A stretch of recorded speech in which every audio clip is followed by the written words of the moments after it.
কৰিছোৱেই গোটেই ৰাজ্য, তথাপিতো হোৱা নাই ক্লান্ত, হোৱা নাই মোৰ উদ্দেশ্যৰ সাধন। ৰাজ আজ্ঞা পালিবই লাগিব,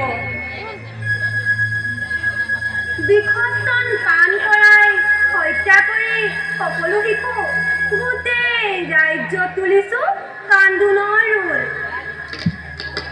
মায়াৰ বলতে মোৰে তিলোত্তমাৰ ৰূপ। কোনেনো জানিব মোক শিশু হত্যাকাৰী পুতনা ৰাক্ষসী বুলি।